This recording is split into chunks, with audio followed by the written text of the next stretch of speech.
Hello students, today is our day 12 of unit 3।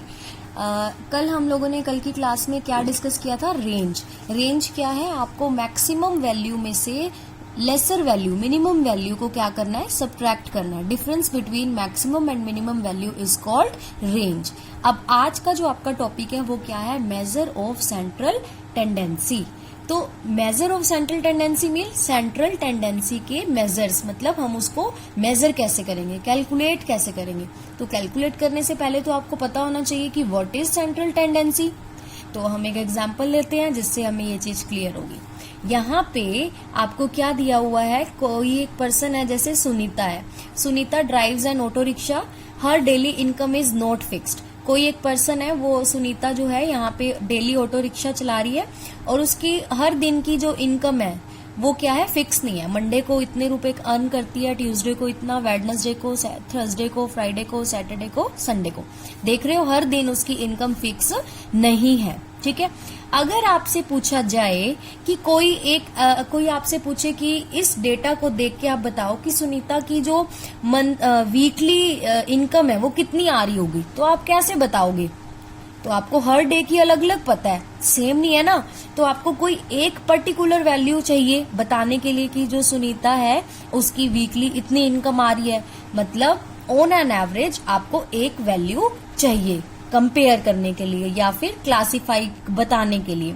For example आपसे पूछा जाए कि आपका जो परफॉर्मेंस का स्कोर है वो क्या रहेगा, आपके पेरेंट्स से अगर पूछा जाए, तो आपके पेरेंट्स या तो ये कहेंगे कि हमारा बच्चा इंटेलिजेंट है, या कहेंगे हमारा बच्चा डल है, या कहेंगे कि ऑन एन एवरेज है। तो वो किस बेसिस पे कहेंगे? क्या वो सिर्फ आपका एक टेस्ट का मार्क्स देख के बोलेंगे?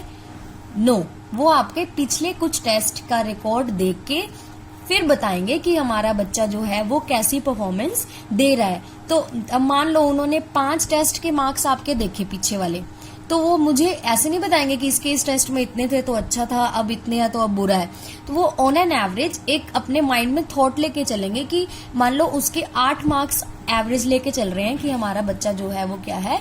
एवरेज है। मतलब कि इस केस में आपको जो है, अगर उसकी वीकली इनकम बतानी है तो आपको कोई ना कोई एक वैल्यू चाहिए होगी, और उस एक वैल्यू को क्या कहेंगे? Central tendency. ठीक है। अब आपके पास जो सेंट्रल टेंडेंसी है उसको मेजर करने के लिए कितने मेथड है? 3, arithmetic mean, mode and median. ठीक है, आपके पास ये 3 मेथड रहेंगे मेजर ऑफ सेंट्रल टेंडेंसी। ठीक है। अब एक एग्जांपल अगर मैं और समझाऊं सेंट्रल टेंडेंसी के लिए, अगर देखो, does that means is you study for 6 hour every day. अगर मैं आपसे पूछती हूँ कि आप कितने घंटे पढ़ते हो, आप मुझे बताते हो मैम 5 to 6 आवर। तो 5 to 6 आवर का क्या ये मतलब है कि डेली फिक्स है आप 5 to 6 आवर पढ़ते हो? नो, बिकॉज कभी ऐसा होगा कि आप 4 आवर्स पढ़ रहे हो, कभी ऐसा होगा कि 7 आवर्स भी पढ़ रहे हो। तो कम ज्यादा हो सकता है, लेकिन आप ऑन एन एवरेज एक वैल्यू बताते हो कि ma'am I study 6 hour in 1 day. तो 6 आवर, दैट डजंट मीन कि 6 मीन 6। ठीक है, 6 एक आपने वैल्यू बताई है जो कि क्या है? Central tendency. क्लियर है? तो अब आपके पास है पहला method major of central tendency, जो कि है अर्थमेटिक मीन, या फिर इसको एक दूसरा नाम बोलते हैं एवरेज। अगर हम एवरेज की डेफिनेशन देखें तो वो क्या है? An average is a number that represent or show the central tendency of a group of observation or data. वही बात जो मैंने अभी आपको एक्सप्लेन की थी, एवरेज एक ऐसा नंबर है जो पूरे डेटा को रिप्रेजेंट करता है। जैसे अभी आपने कहा कि 6 आवर आपका स्टडी टाइम है, तो वो 6 जो है वो सेंट्रल टेंडेंसी है कि आप जो मैक्सिमम टाइम है वो कितना पढ़ रहे हो? 6 आवर। 6 का 7 भी हो सकता है, 6 का 4 भी हो सकता है, बट एक सेंट्रल वैल्यू आपने बताई, वो क्या होगी? एवरेज। कैसे निकालेंगे एवरेज? निकालने का मेथड आपने शायद पहले मीन का सुना भी होगा। क्या करना होता है आपको? जैसे यहाँ पे एक एग्जाम्पल के लिए बैट्समैन के नेम्स हैं और यहाँ पे उनके रन्स दे रखे हैं। ठीक है, आपको बताना है कि एवरेज स्कोर क्या रहा। ठीक है, तो आप क्या करोगे? देखो, इन डेटा या फिर ऑब्जर्वेशन आप बोल सकते हो इनको। ठीक है, तो आप क्या करोगे? ये जो ऑब्जर्वेशंस हैं इनका क्या निकालोगे? सम, टोटल। इनको प्लस कर दोगे, ये क्या मिलेगा आपको, सम ऑफ ऑल ऑब्जर्वेशंस। ये क्या मिलेगा आपको, सम ऑफ ऑल ऑब्जर्वेशंस।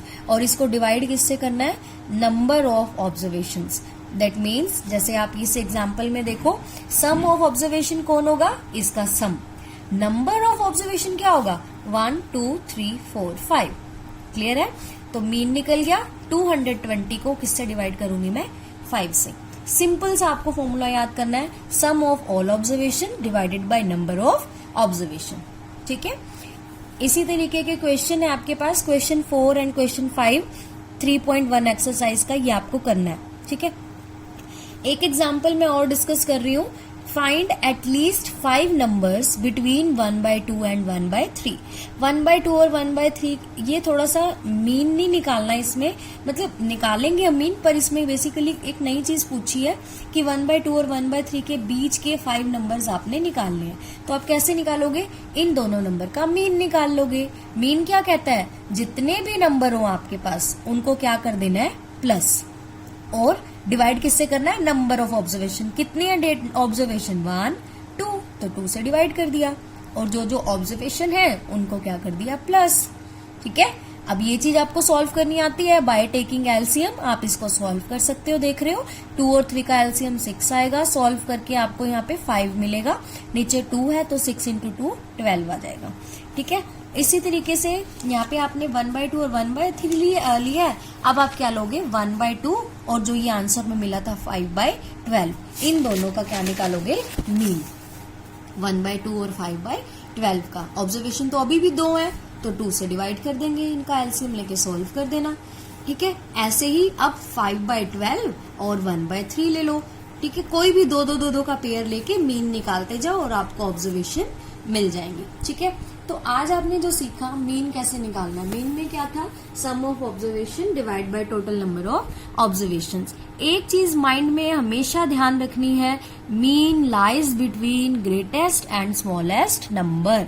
मतलब कि जो मीन का आंसर आएगा, जो मीन की वैल्यू होगी, वो हमेशा आपके पास जो क्वेश्चन गिवन होगा ना, उसमें आप बेशक चेक कर लेना, वेरीफाई कर लेना कि जो आपका मीन है वो हमेशा ग्रेटेस्ट और स्मॉलेस्ट नंबर के बीच में ही लाई करेगा, उससे बड़ा या उससे बाहर, रेंज से बाहर नहीं जाएगा।